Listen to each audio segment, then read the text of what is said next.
Imam Ahmad manusia biasa, tadi ada hawa nafsunya, ada marahnya. Langsung besi ini, tolong, ini besi ini adalah bahanku untuk menuntut Anda, untuk aku gunakan untuk menuntut. Aku telah dibelenggu dari generasi, beberapa generasi pemimpin sebelumnya, pemimpin penguasa satu, penguasa sebelumnya suruh nyimpen, hei anak-anakku, hei muridku, simpan ini besi ini akan aku jadikan bahan menuntut kepada orang yang telah berbuat zalim kepadaku.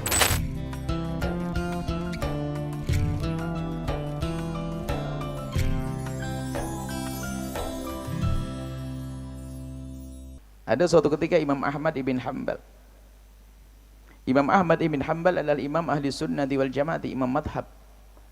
Imam madhab yang terakhir, karena Imam Abu Hanifah yang paling tua, paling pertama, Imam Malik, Imam Syafi'i, Imam Ahmad bin Hanbal. Imam Ahmad bin Hanbal waktu itu pada masa fitnah besar, fitnah akidah.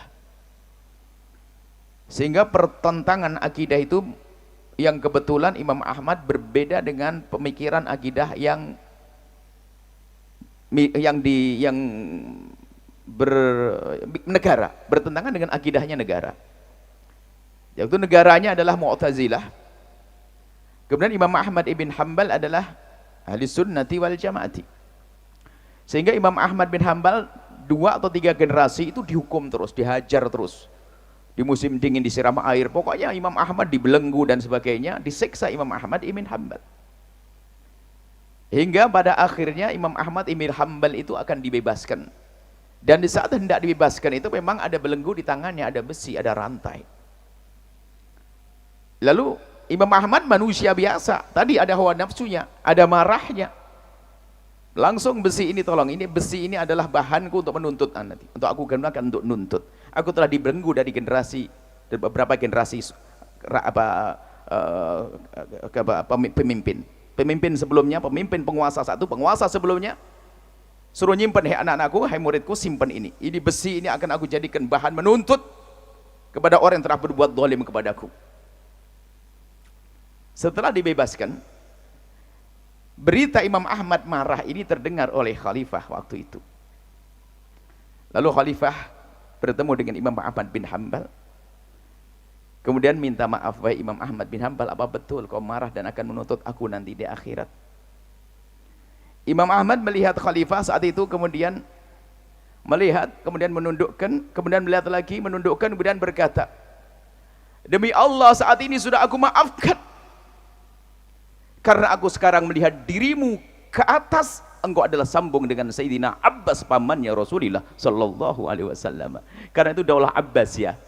Biarpun berbeda seperti itu, tapi ingat di dalamnya ada darahnya Sayyidina Abbas, karena itu daulah Abbasiyah, keturunan Sayyidina Abbas. Karena dalam dirimu ada Sayyidina Abbas dan Abbas paman Rasulullah, maka aku maafkan. Padahal sudah didolimi semacam itu.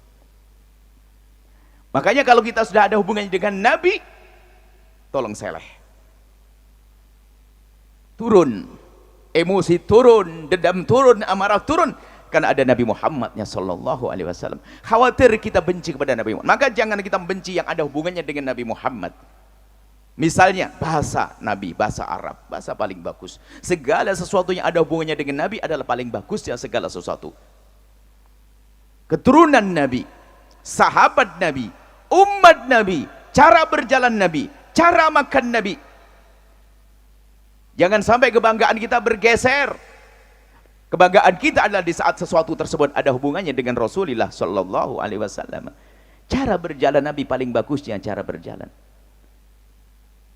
Termasuk, mohon maaf, ada sebagian mulai menanamkan kebencian dengan kearaban Nabi. Ini bukan masalah rasis, bukan. Karena Nabi Arab, maka kita mencintai Arab. Kalau memang di sana ada Abu Jahal, ada Abu Lahab, kita tidak bicara tentang Abu Lahabnya. Akan tapi dalam diri Nabi ada Arabnya, maka kita membahas tentang Nabi Muhammad yang ada hubungan dengan kearabannya. Bukan berarti orang Jawa rendah, oh tidak. Karena inna akramakum indallahi atqakum, yang paling takwa di antara kalian. Akan tapi jangan sampai kita tidak senang dengan Arab, padahal Nabi Muhammad Arab. Kalau kita membenci kemungkaran, kejahatan Abu Jahal, adalah karena kekafiran Abu Jahal, Abu Lahabnya, bukan karena kearabannya. Dan Nabi Muhammad diutus untuk semesta. Nabi Muhammad diutus oleh Allah untuk orang Arab, untuk orang Ajam, untuk orang Jawa, untuk orang Sunda, orang Madura, orang Batak, semuanya. Selagi paling mulia, paling bertakwa, dialah yang paling mulia. Akan tapi yang kita khawatirkan adalah kita benci sesuatu yang ada hubungannya dengan Nabi tanpa kita sadari sebetulnya kita telah membenci Nabi SAW. Itu yang dikhawatirkan.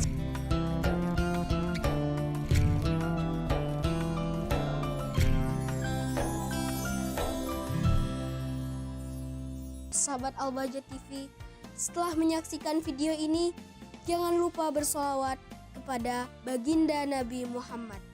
Shollu ala Nabi Muhammad. Allahumma sholli alaihi wa ala alihi wa sahbihi.